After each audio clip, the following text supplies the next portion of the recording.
Hi, everyone. Wade Franson here with another sneak peek for Created in the Image of God this coming Sunday, 7 a.m. Central, 8 a.m. Eastern. I'm in the studio with David French, opinion columnist for the New York Times, and we're going to be talking about media literacy in a world of echo chamber clickbait. Welcome to the studio, David. Well, thanks for having me. I'm looking forward to the conversation. Well, and so am I. This is an important topic, right? For whether you lean towards the left or right or up or down on any given issue. Today, people claim it's hard to get to the bottom of the truth, but you have a different opinion of that. You talk about media literacy and you say, no, it's actually not that hard to find out what's really going on. Right. It's actually not very hard to find out, certainly in the broad brushstrokes of what's going on. What is more difficult is to be constantly reaffirmed in your point of view. In other words, if you are judging media by the standard that is it telling me what I already believe, then that's one measure of media. And this is the way a lot of people approach media. They approach media and they believe it is discredited the instant that media communicates to them facts or assertions that they don't like or don't want to hear. And so what ends up happening often is that people are constantly moving towards those media outlets that are reaffirming their pre-existing beliefs. And so that is creating a generation of Americans who, depending on where they operate in the political spectrum, are just operating from a completely different set of starting presumptions and often completely different sets of presumed facts. But in many ways, yes, there's a media role in that. In other words, there are media outlets, for example, that really do cater specifically to people's preconceived notions. And they very intentionally try to tell partisans on the right and left exactly what they want to hear. Yeah, that's a result of market demand. People want that. That's what they want. And so it is very difficult, I think, to be truly media literate in such a partisan atmosphere. But that's often because of our own choices. Certainly media plays a role in this, but we play a role in it as well.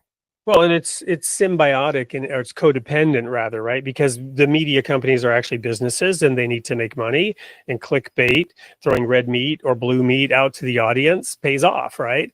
So because the audience here is largely religious, I want to throw out a couple of biblical analogies here.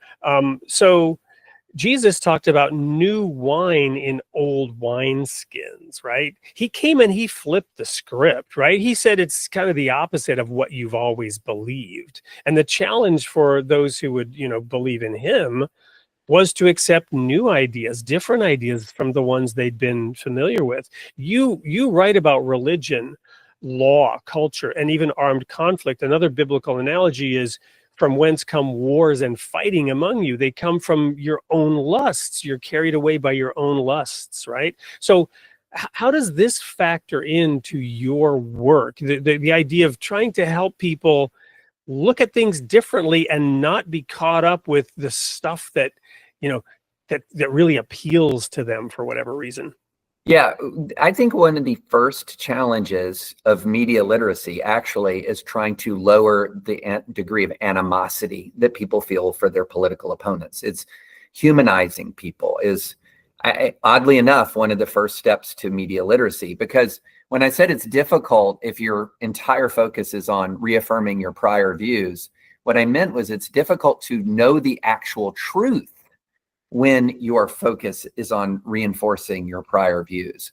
And so what is happening is that we're living in this environment where the partisan animosity is so great, the feelings, the ill will of red towards blue and blue towards red is so great that people are absolutely, totally resistant to any information that will dilute that animosity.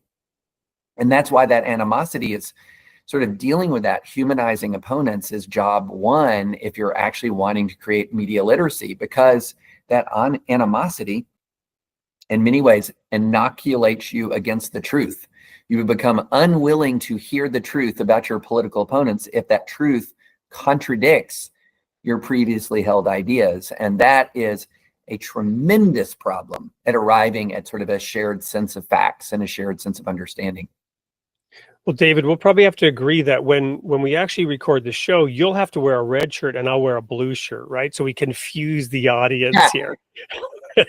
Anyway, you're not going to want to miss this show, because we're going to mix it up a bit. We're going to get deep into this topic. We're going to use examples. We're going to explore this and make it live for you. So show up 7 a.m. Central, 8 a.m. Eastern for Created in the Image of God this coming Sunday with David French, opinion columnist from the New York Times. See you there.